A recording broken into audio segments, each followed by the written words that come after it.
Hello students, good evening. So yesterday I told you that you have to go through the bulletins, but I thought it's better that I only make you go through them rather than leaving up to you, right? So we'll go through all of the five e-bulletins: June, July, August, September, October. 5 months. We'll look at each of the aspects, mostly from what I have covered for you. Okay. All right, everyone. So today's class will play a very big role. It's like we are studying along with me. Okay, today. So it's 5 months e-bulletin complete revision of current affairs, reasoning, and English. So we'll solve the questions together, discuss them. Okay. Also, some of the questions, some of the topics which are under your economics also I have to discuss. Okay, so let's start with the June month e-bulletin. We'll go straight away to our first part here. So under business communication, what they have highlighted here is the concept of digital communication. Its overview and crucial facets means crucial characteristics of crucial aspects, we can say, of digital communication. Today we are doing everything digitally, right? So what are the important points that we have to keep in mind here that can come in the exam? Like, this is mostly theory part here. People are using a lot of today, people are using digital communication. From everything you can see, they're using it for.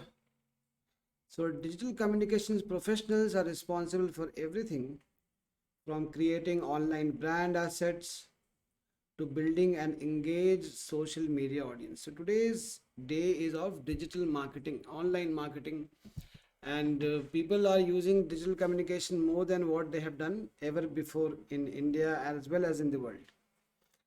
So the key developments are mentioned here. Mobile is becoming the center stage. People are doing classes online, businesses online, and customers are interacting with businesses through mobile platform, through their apps.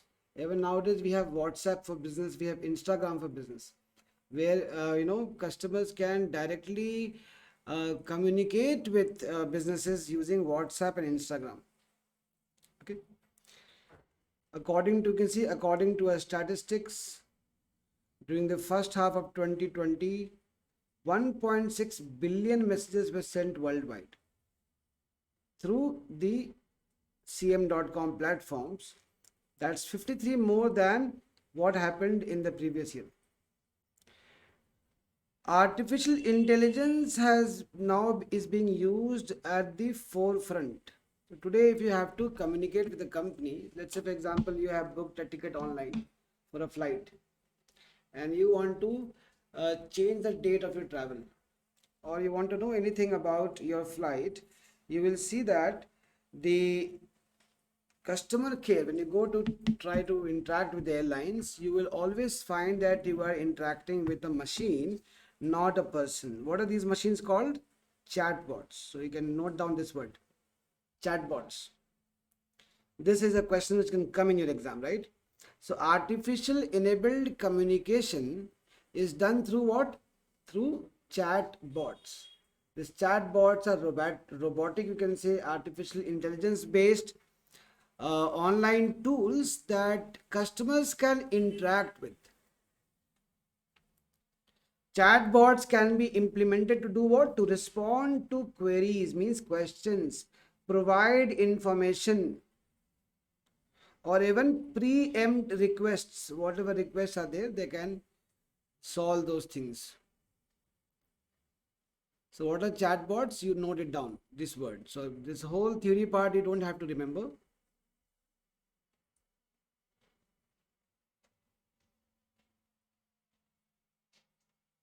So have you ever interacted with a chatbot? Almost every bank today, even Zomato, Swiggy, all of them have chatbots. They can only respond to set questions.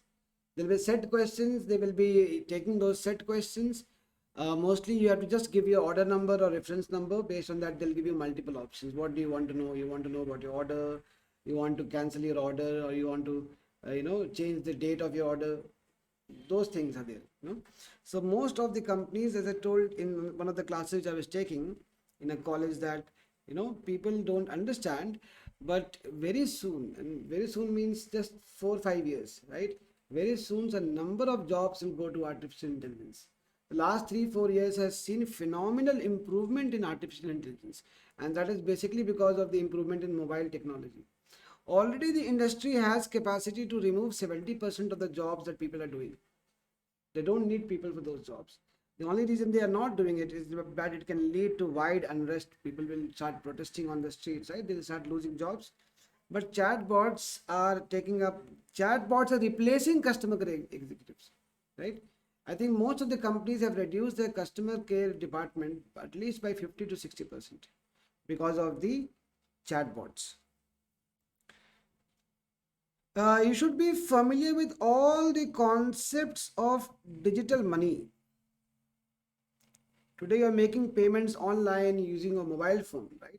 All of you are doing that today. Everywhere you go, you have the UPI scan code. So you can scan the code and you can make payments to that. So cash has almost completely disappeared from our lives. Very sad. It's difficult to find cash nowadays.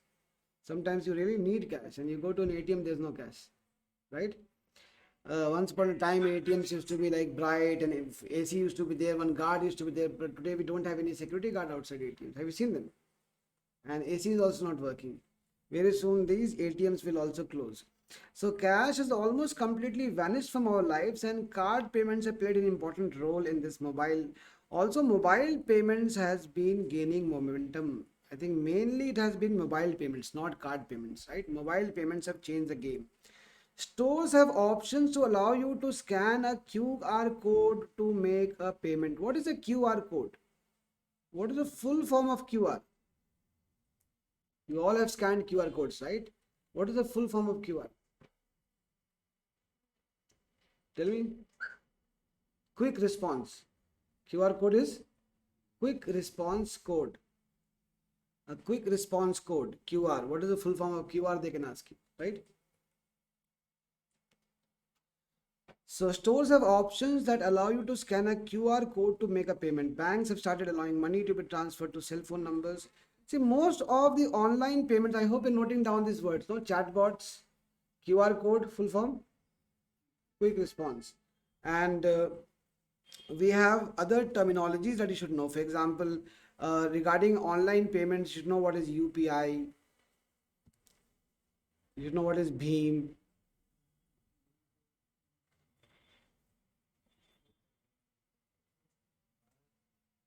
What is IMPS? You're transferring money nowadays using online IMPS.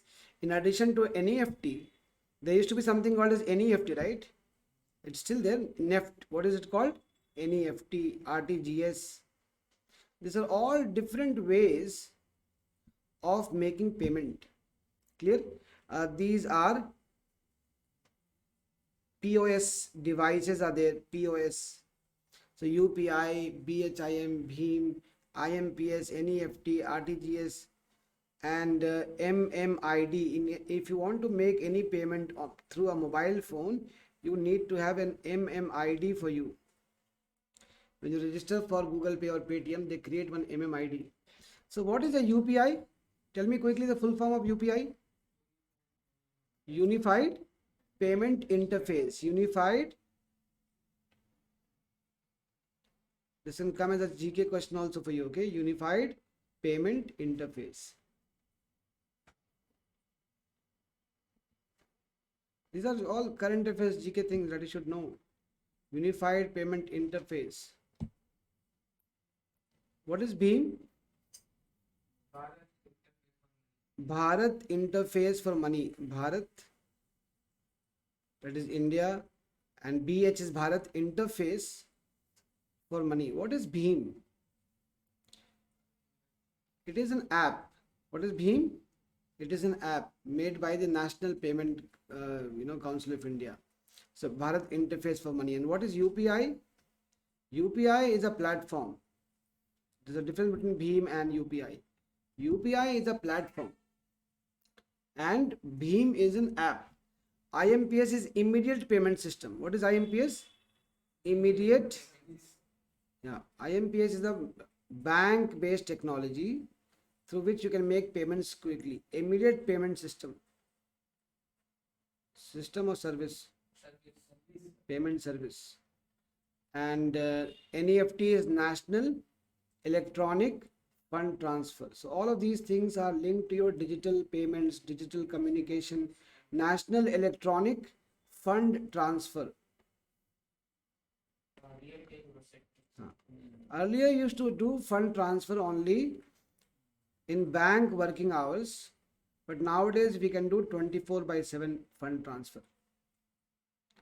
Okay, there's no minimum payment, no maximum payment limit for NEFT. For RTGS, however, there is a minimum of 2 lakhs. You cannot make payment below 2 lakhs. Real time gross settlement.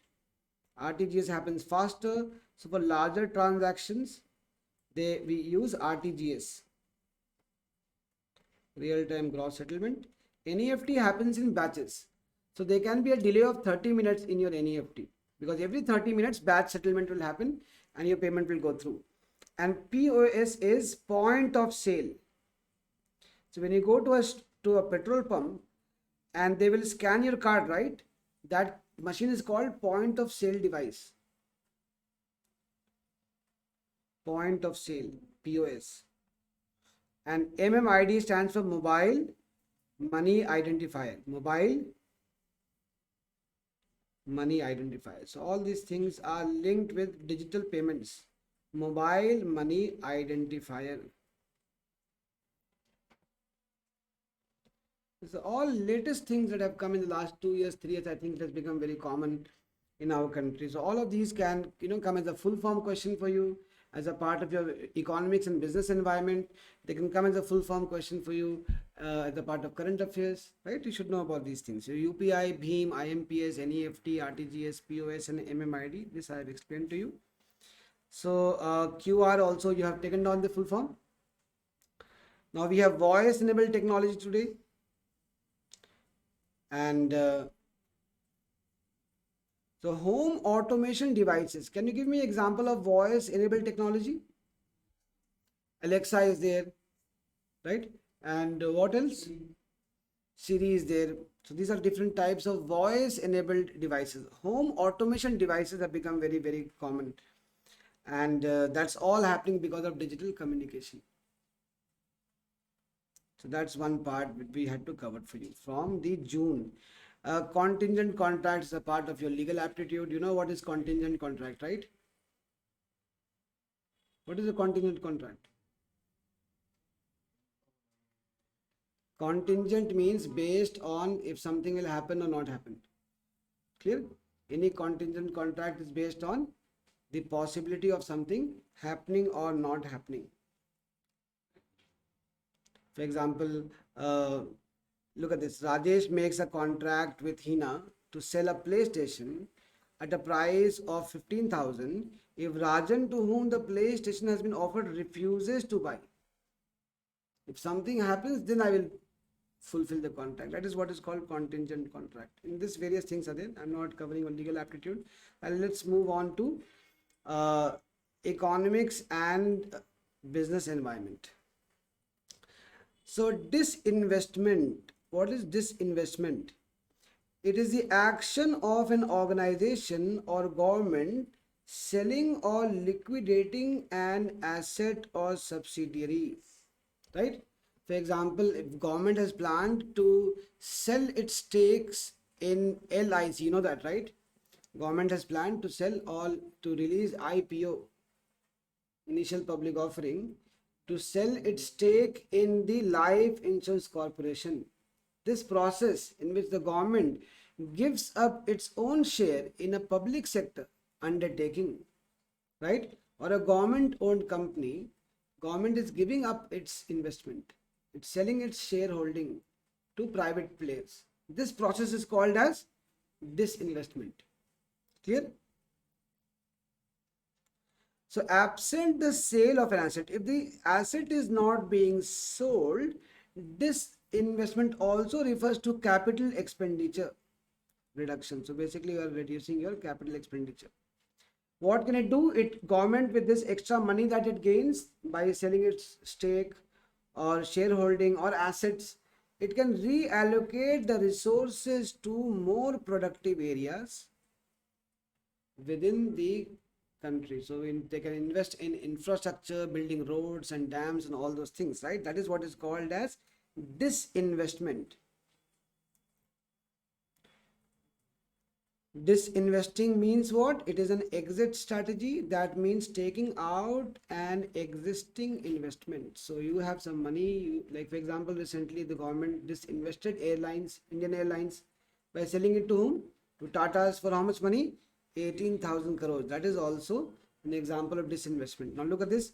For example, the Indian government recently announced that they will carry out disinvestment in BPCL, Bharat Petrochemicals Limited, BPCL, and government oil and gas subsidiary.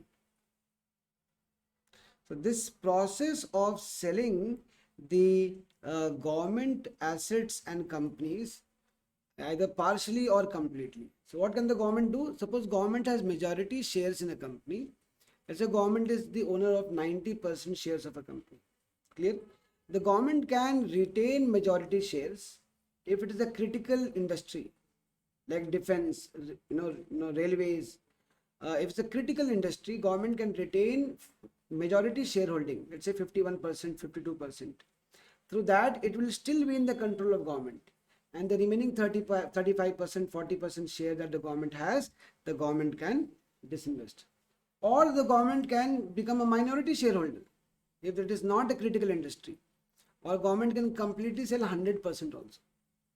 All three types of disinvestments are there. Why is it embraced? Reducing the financial burden of government finance. Suppose the government is in need of liquidity, is in need of money, right? Or if that particular public sector undertaking is going through a lot of losses. Like why did government sell the Indian Airlines? What was the reason behind selling Air India? Because Air India was running through a lot of losses from a long time.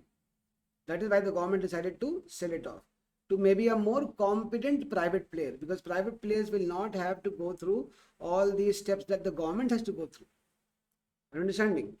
So one of the reasons why the government can do it is obviously to get rid of a non-performing asset, an asset which is not performing. Like an example of that could be Air India, right?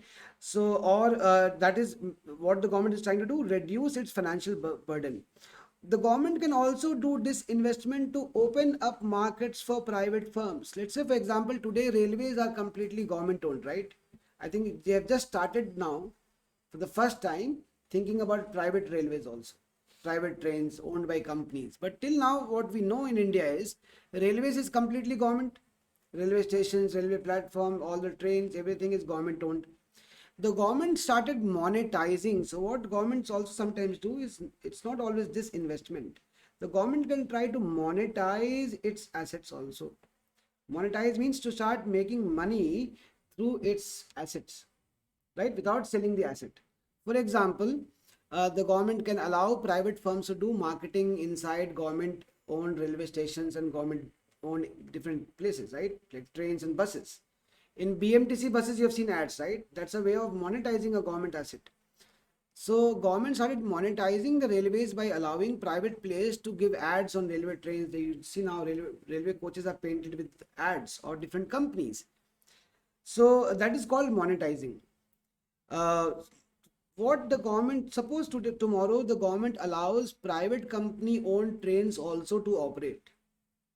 So what they will do, they will encourage or open up the market for private firms. Earlier, only one airlines was there in India, which was Air India, government owned.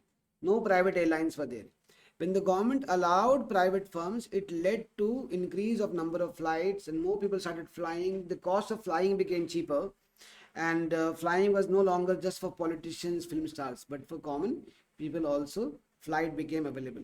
That is the reason why government wants to open up to private firms and supporting the liquidity measures in the market by, so that means when the government will sell up an asset and get 1 lakh crore, let's say for example, and that money will go into the market, it will create liquidity in the market and help in increasing the economy. That's the way of injecting money in the system.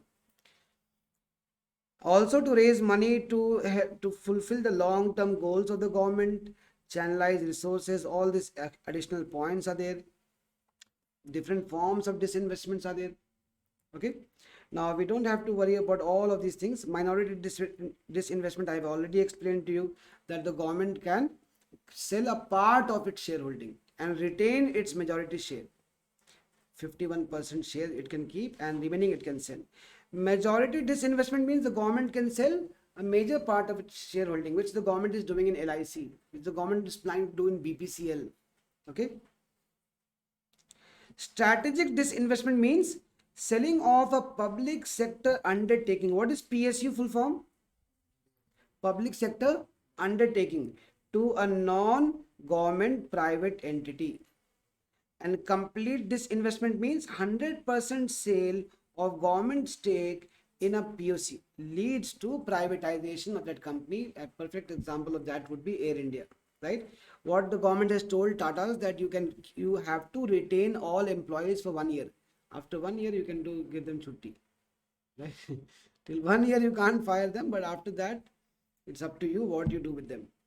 Now, some additional facts are also mentioned in your e-bulletin. For example, what was the total receipts of disinvestment for the year 2021? That can come as a question. So at least this value you should remember.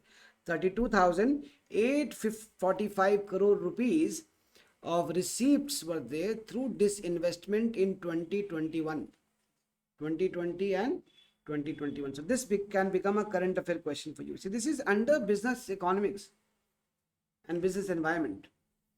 But this can become a current affairs question. What are the total receipts through disinvestment in the year 2021?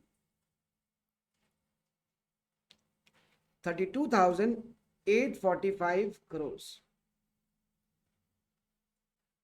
The union budget in 21-22, present budget for the year 21-22, presented by the Union Finance Minister Nirmala Sitharaman, I'm sure you must have seen her, has a huge focus on disinvestment and monetization of what? Government assets.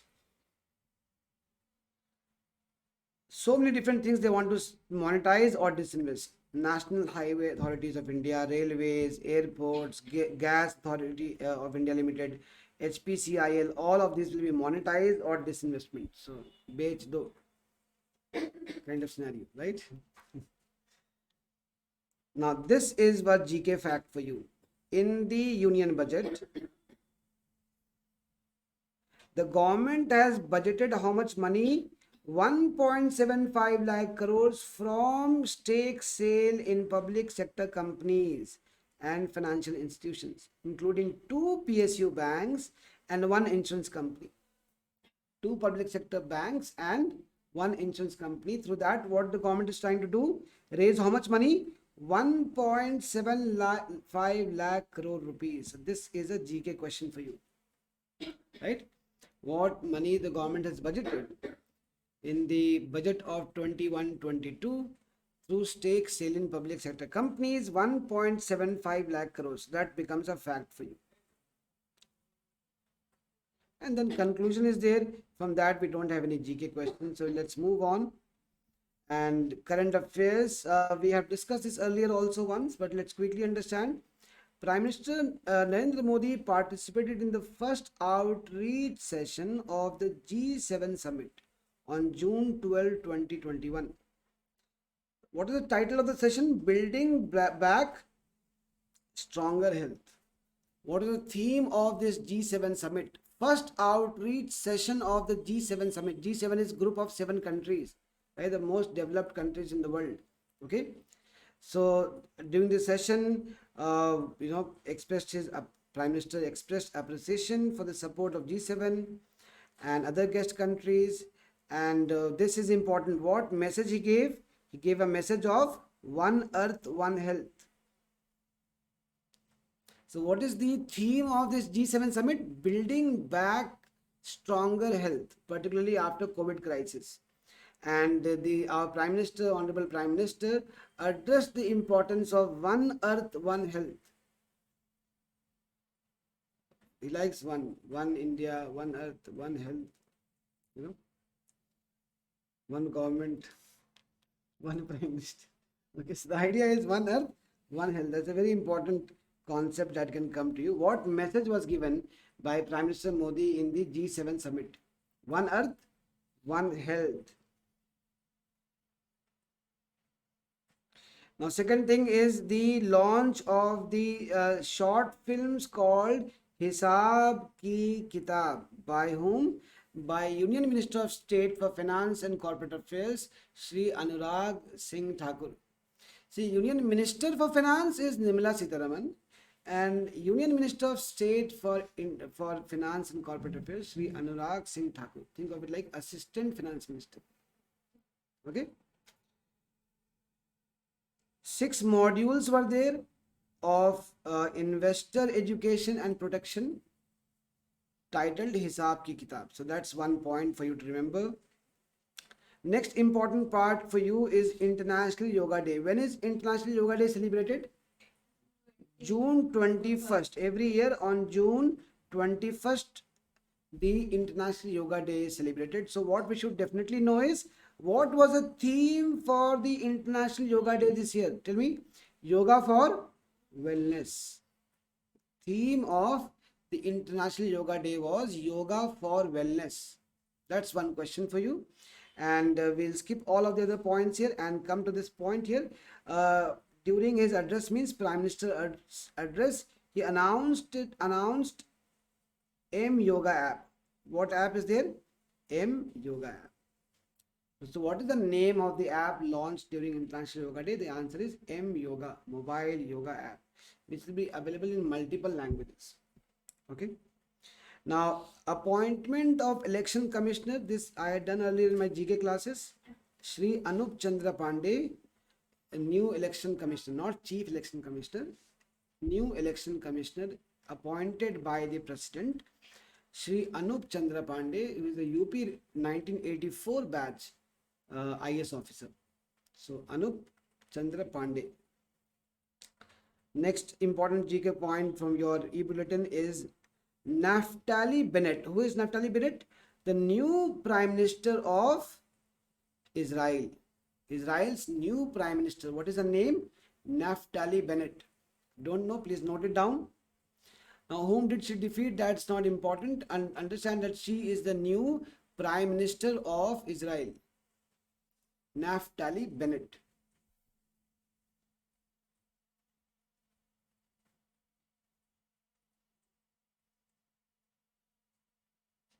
Okay, so we have gone through the entire theory part of your e-bulletin. Let's now start solving questions. Let's do the questions together, students. Okay, very important. Let's answer question number 1 and 2. Dash are the names given to in common to all persons, places or things of the same class. For example, bank, shop, market, etc. Please post the answer for question number 1. When you're posting the answer, in the chat room, please type the question number also along with that. What is the correct answer? Common nouns. Common noun. Now, question number 2, very quickly we'll go through, because 5 e-bulletins today we have to cover. No big task in front of us. So question number 2, give synonym for the following word. Pensive. Pensive means, now think about it like pensive. No? P-A-I-N, pain. Sad. Pensive means sad. Why are you in a pensive mood today? He looks to be in a pensive mood. Okay. It comes on the word penitent. Penitent means when we are sorry for something. Repent. You should repent for your sins, right? So repent, penitent, pensive, penitentiary. In the Western countries, the prison, jail is called penitentiary, because people go there to feel sorry for what they have done, right? So pensive means sad. Okay, question number 3 and 4 quickly. Following a set of 4 sentences, choose the one which is most grammatically appropriate. Grammatically means rule wise, semantically means construction wise, logically means meaning wise. Which sentence is correct? Hi George, long time no see. How was it going? First of all, we can't say how was it going because you're talking to him now, right? How was it going? Does not make sense, right? Hi George, we haven't met in a long time. How is it going? We haven't meet in a long time is not right, correct? So we haven't met in a long time. C becomes the correct answer. Question number 3 is C. Now question 4, a dash is an evaluation or assessment or review of a particular event, issue, period or a set of circumstances which is related to a business. Exact definition I gave to you in my business communication class. What is it called? Business report. Okay. Now let's do the reading comprehension. Let's read together. Question number 5 to 8 will be based on this passage. Most people, so read along with me and pay attention. Most people who bother with the matter at all would admit that English language is in a bad way. It is in a bad way means it's in a bad shape. Okay? It's in a bad situation. But it is generally assumed that we cannot by conscious action, conscious means by thinking and doing something. It is generally assumed that we cannot by conscious action do anything about it. Our civilization is decadent. Decadent means it's rotting, decaying. From decaying, we get the word decadent. Our civilization is decadent and our language. So the argument runs must inevitably share in the general collapse. So how should we read this kind of a sentence with a hyphen? No, read like this. Our civilization is decadent and our language must inevitably share in the general collapse. So if this civilization is rotting, the language is also rot. This is what the author is trying to say. It follows that any struggle against the abuse of language is a sentimental archaism. Archaism means something that's from old time. So it's like an old saying. It does not make sense today. It's archaic means it's old and useless. Okay. It follows that any struggle against the abuse of language. Abuse means wrong use, exploitation.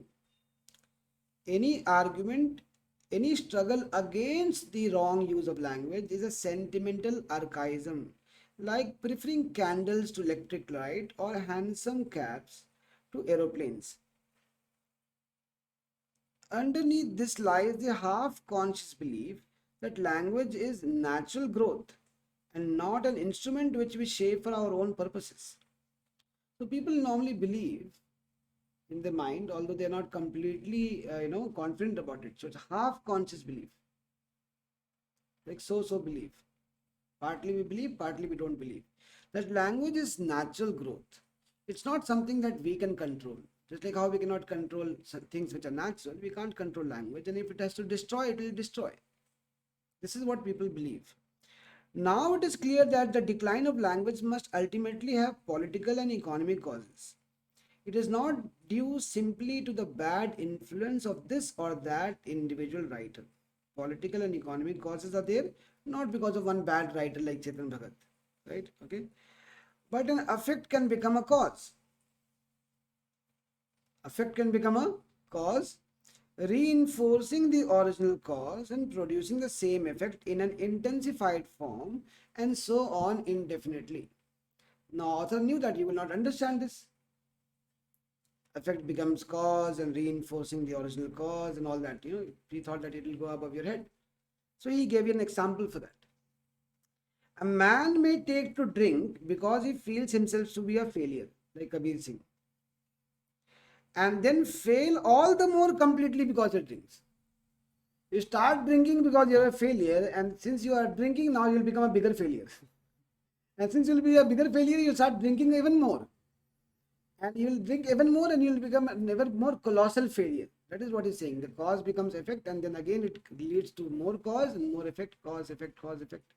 It goes on happening like that. It is rather the same thing that is happening to English language. It becomes ugly and inaccurate because our thoughts are foolish. But the slovenliness of our language makes it easier for us to have foolish thoughts. Okay? The point is that the process is irreversible. Modern English, especially written English, is full of bad habits which spread by imitation, copying something, and which can be avoided if one is willing to take the necessary trouble. It can be, these bad habits can be avoided, but for that you have to take some trouble. If one gets rid of these habits, one can think more clearly. Why is good language important? Because it helps us to think more clearly. And to think clearly is a necessary first step towards political regeneration, to improving of politics. So that the fight against bad English is not frivolous, it's not a childish fight, okay? It's not frivolous, it's not casual. And it is not the exclusive concerns for professional writers. When you're fighting for language, you're fighting for good politics and good society. And good politics and good society is ultimately good for you. So, you see, when you're reading something, no, you have to be completely, you can say, uh, invest your mind and focus towards reading that time. When you're reading, don't divert your mind and try to make sense of what you're reading. Read once carefully, get all the answers. Look at now question number 5. What is the answer for 5? Tell me. Many people believe that nothing can be done about the English language because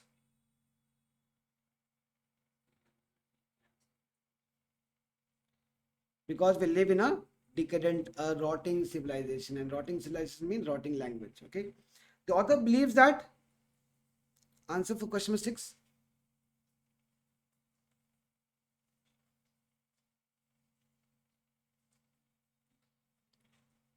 No, this is not what author believes. This is what people believe half consciously. B is not right.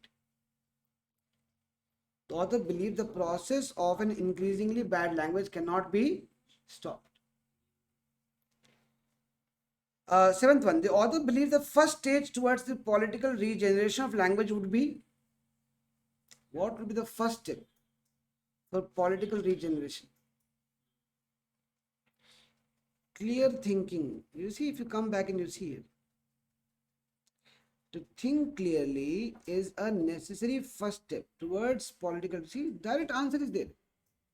To think clearly is a necessary first step. What causes bad language in the end? Is it the bad influence of writers? Is it imitation of bad language habits? Is it political and economic causes, or is it an assumption that nothing can be done about? The correct answer is political and economic causes. How is this the answer? You go and see it.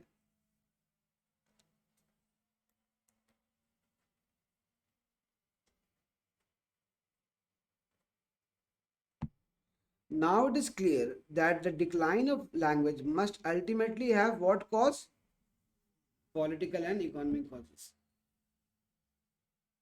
So all your answers are there. Just little careful reading and you get all 4 or 5, 4 questions are there, or 4 questions you get. Little careful reading. Don't read casually, read with intention. All your answers are very, very direct. In your CSET exams, they don't ask implied ideas or inferred ideas, okay? They ask you very simple, straightforward, direct answers. Things that can be directly found in the passage. Okay. Now look at question 9. The vertical network is usually between the vertical is from top to bottom, right? Superior to subordinate. Now, arrange the following jumbled sentences in a meaningful paragraph. What will be the answer for 10th question? Arrange the following jumbled sentences in a meaningful paragraph.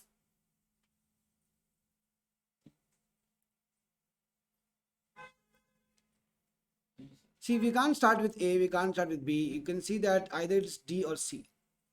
A lot of arbitration today is centered on trade agreements. Now, oil, gas, energy, and water as well as services that are. So, D can't be the starting sentence. It has to be C. A lot of arbitration today is centered on trade agreements and investment treaties. CA. So, correct answer will be CA. Just try to look for the first sentence, possibly the second sentence. Use options for that also. Clear? We clearly see that only options contain the starting sentence as C or D. If you look at D alone, you will know that it is not the starting sentence. The starting sentence must be C. Only now we have to think about what comes after C. Clear? On legal aptitude and all, I don't know whether you have gone through these questions or not. You can go through them. Now, legal aptitude. Question number 16. Tell me the answer for 16th question.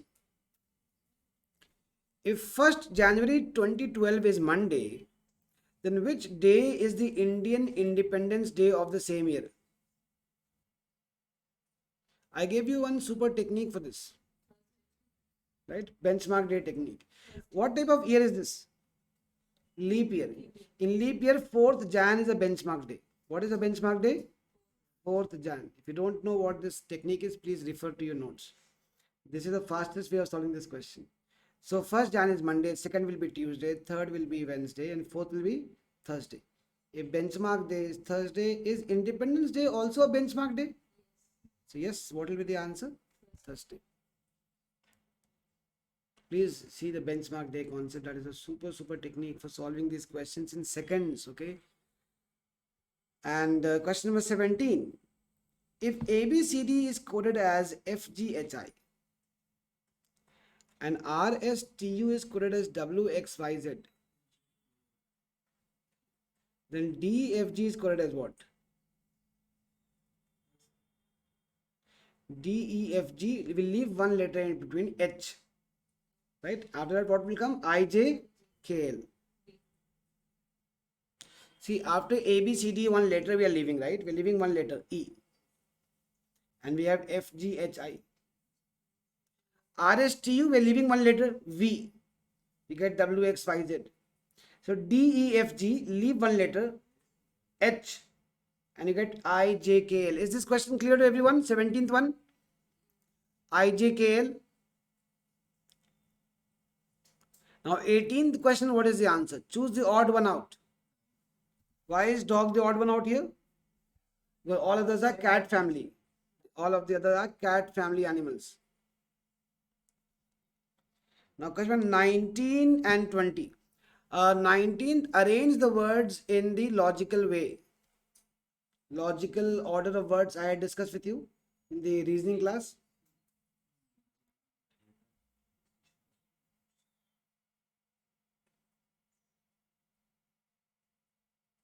What should be first? We should first have an agenda. We should prepare an agenda. Based on that agenda, we should do a meeting. In that meeting, there will be discussions, and the discussions will write down the minutes of the meeting, right? So we have agenda, meeting, discussion, minutes. 1, 4, 2, 3. What is the answer? C. 1, 4, 2, 3. Look at the series here. 1, 2, 5, 14, 41. What number should come next? 22.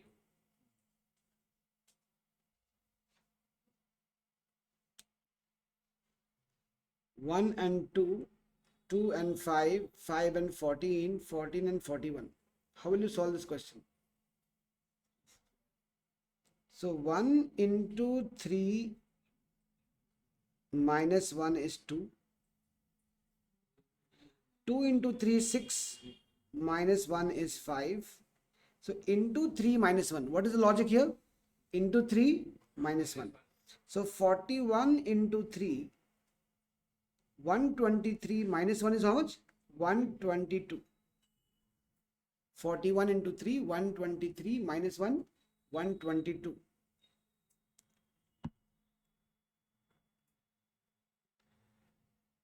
Now, these are some of your questions of economics. Which of the following is not covered under the classification of banks? Indigenous money lenders. No change in fashion is an assumption of which law of economics? Demand. Law of demand. Okay.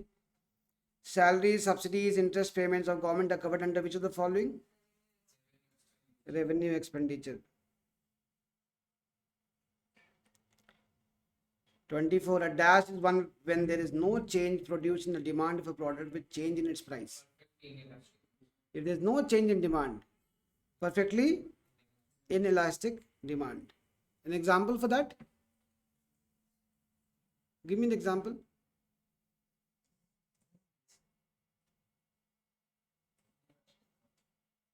Perfectly inelastic demand, but you told the answer no. Give me one example.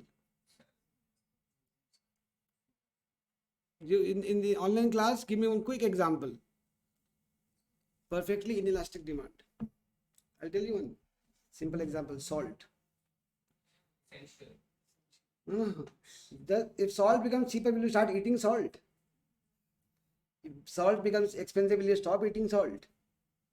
You'll have to eat exactly the same quantity no matter what happens to the price. You can't eat more salt also because it's cheaper, right? And it can't eat less salt because without salt nothing will taste. Sugar, no, Viren. Sugar can be elastic. People can start using more sugar. They can start making, sweet dishes in their home. If sugar becomes cheap, our sugar intake can go up, but salt intake cannot go up. What do you do? If you put a little extra salt, that's the only taste which you get. And if you don't put salt, you don't get any taste. That is the unique thing about salt. 25, calculate personal income from this. So you have done all these things, right? In economics, I must have covered this for you. How do you calculate? From private income means income of the private sector. Now from this income, how much will come to the people? How much will come to the people? Undistributed corporate profits, also called as retained earnings. The companies will not give it to anyone, no? They'll retain it, maybe for future investment. Subtract that. And taxes also subtract because that's not coming to people. So what are people getting? 1200. From that, again, people will have to pay taxes and fines. People will have to pay taxes and fines, and from that, you will get what? Personal disposable income. Now, this big numerical I'm not going to do. 27th one, what is the answer? Ease of doing business report is prepared by which of the following organization?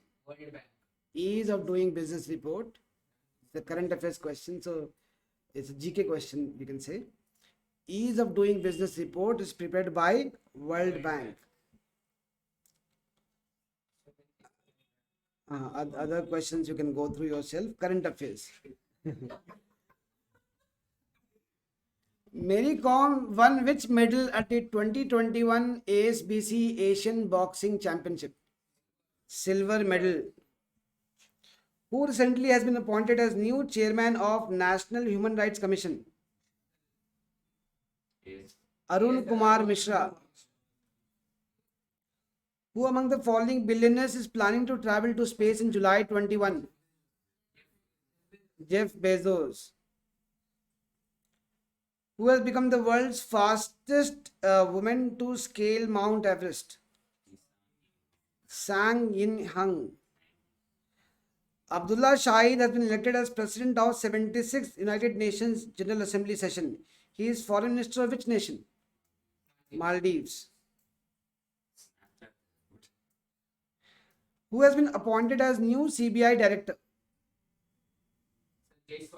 Subodh Jaiswal. Which nation recently honored Nobel laureate Amartya Sen with its top award in social sciences? Which nation? Spain. Who has been crowned Miss Universe for the year 2020? Andrea Meza from Mexico. Indian Adeline Castelnau was ranked 4th. He was the 3rd runner-up. The Defense Ministry has signed a contract with which among the following firms to procure 11 airport surveillance radars? Mahindra Telephonics. Which nation is planning to ban its citizens from investing in Chinese tech and defense firms with alleged military ties? US. That's done. So this e-bulletin is over. Okay.